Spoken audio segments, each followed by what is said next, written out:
ময়মনসিংহে শীতের হিমেল হাওয়ার সঙ্গে বইছে নির্বাচনী হাওয়া। বিভাগীয় শহর হওয়ায় রাজনৈতিক কর্মকাণ্ড নিয়ন্ত্রণের কেন্দ্রবিন্দুতে থাকা ময়মনসিংহ ৪ সদর আসন দখল নিতে মরিয়া প্রার্থীরা। সব দলের অংশগ্রহণে প্রতিযোগিতামূলক নির্বাচনের প্রত্যাশা তরুণ ভোটারদের। ত্রয়োদশ জাতীয় সংসদ নির্বাচনের তফসিল ঘোষণার পর ময়মনসিংহ জুড়ে এখন একটাই আলোচনা, নির্বাচন। মনোনয়নপত্র বৈধ হওয়ার পর স্বস্তির নিঃশ্বাস ফেলছেন প্রার্থীরা। সকাল থেকে রাত পর্যন্ত ভোটারদের সঙ্গে কৌশল বিনিময়ে ব্যস্ত তারা। শীতের হিমেল হাওয়ায় ঠান্ডা পরিবেশের সঙ্গে জমে উঠেছে নির্বাচনী উত্তাপ।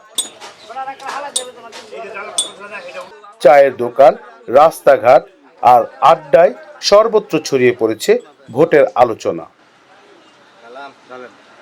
ময়মনসিংহ সদর উপজেলা ও সিটি কর্পোরেশন নিয়ে গঠিত ময়মনসিংহ ৪ সদর আসন। বিভাগীয় শহর হওয়ায় এবং সব দলের রাজনৈতিক কর্মকাণ্ড এখান থেকে নিয়ন্ত্রিত হওয়ায় ময়মনসিংহ ৪ আসনটি বরাবরই গুরুত্বপূর্ণ। এই আসন দখল নিতে মরিয়া আসন্ন ত্রয়োদশ জাতীয় সংসদ নির্বাচনের প্রার্থীরা। অপরিকল্পিত নগরায়ন, যানজট, সরু রাস্তা, শিক্ষা ও চিকিৎসা সেবায় পিছিয়ে থাকা এমন নানা সংকট নিয়ে এই আসনের মানুষ।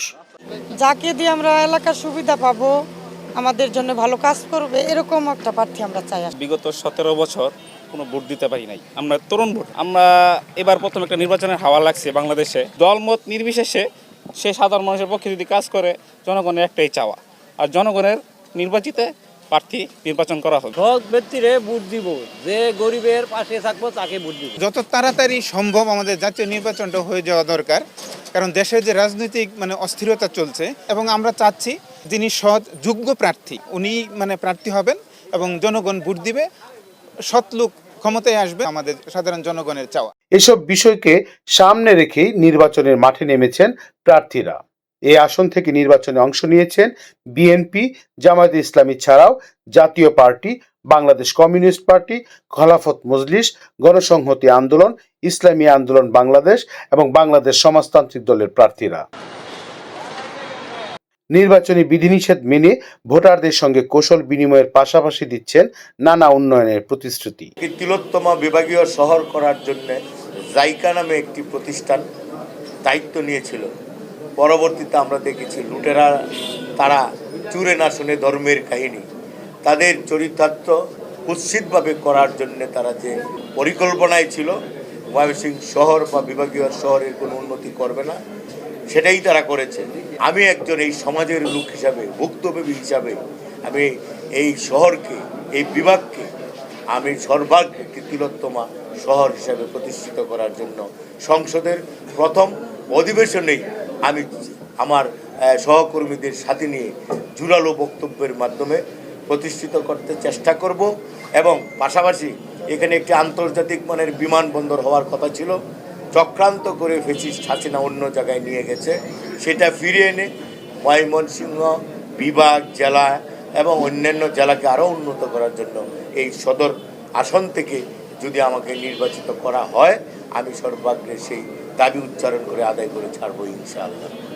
লোভ, লালসা বা দুর্নীতি এইগুলো আমার দ্বারা হবে না, এটা হচ্ছে আমার বড় কথা। আমি এইগুলোর সাথে থাকবো না, কোনো ধরনের অন্যায়ের সাথে আমি আপোষ করব না, এবং আমরা কোনো ধরনের পলিটিক্যাল হ্যারাসমেন্ট করব না। পলিটিক্যাল হ্যারাসমেন্ট বলতে যেমন ধরেন এইবার বাইতুল মোকাররম মসজিদের ইমাম সাহেব চলে গেছে, স্কুল কমিটি, মাদ্রাসা কমিটি, বাজার কমিটি সব চেঞ্জ হয়েছে।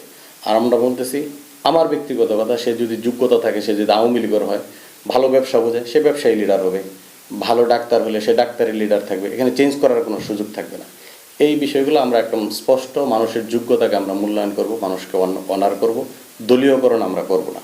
কালচারাল একটা শহর, আমরাও বেড়ে উঠেছি, এই ব্রহ্মপুত্র পার্কে আমার বেড়ে ওঠা, সুতরাং আমরা সকল ধরনের মতামতকে রেসপেক্ট করব। এটা যে মতাদর্শের হোক, আমার মতাদর্শ হবে, আমার মতাদর্শের বাইরে হবে এরকম না, সকল ধরনের কৃষ্টি কালচারকে আমরা রেসপেক্ট করব, সম্মান করব, এবং ব্যক্তিগত স্বাধীনতা কোনো হস্তক্ষেপ করা হবে না। আপনি ব্যক্তির যে স্বাধীনতার যে চিন্তা চেতনা লালন করেন, এই চিন্তা চেতনা আপনি লালন করতে পারবেন। আর আমাদের হিন্দু ভাইরা তো আমাদের সাথে একাত্মতা পোষণ করছে, তাদেরকে আমরা এই মেসেজটা দিতেছি 53 বছর আপনাদেরকে নিয়ে তারা এইভাবে বলতে পারি যে তাদের এই যত সরকারি আসছে তাদেরকে নিয়ে ব্যবসা করছে। আমরা যদি ক্ষমতায় যাই, আমি ব্যক্তিগতভাবে যদি যাই, আমার সদরের যারা আছে হিন্দু ভাইরা তারা সর্বোচ্চ সম্মানের আসীনে থাকবে। তাদের নিরাপত্তার দিক থেকে, ব্যবসায়ী নিরাপত্তা, ধর্মীয় নিরাপত্তা আমরা সর্বোচ্চ তাকে করার জন্য আমরা চেষ্টা করব। সব দলের অংশগ্রহণে এবারে নির্বাচন প্রতিযোগিতামূলক হবে বলে আশা ভোটারদের। দীর্ঘদিন পর ভোটাধিকার ফিরে পেয়ে খুশি তারা। বিশেষ করে তরুণ ভোটাররা চান সৎ, যোগ্য এবং এলাকার সমস্যা বুঝেন এমন প্রার্থী সংসদে প্রতিনিধিত্ব করুক। ময়মনসিংহ 4 আসনে মোট ভোটার সংখ্যা 6,91,196 জন। এর মধ্যে পুরুষ ভোটার 3,42,695 জন, নারী ভোটার 3,48,491 জন এবং তৃতীয় লিঙ্গের ভোটার রয়েছেন 10 জন। মোহাম্মদ আবুল মনসুর, আমগর বার্তা, ময়মনসিংহ।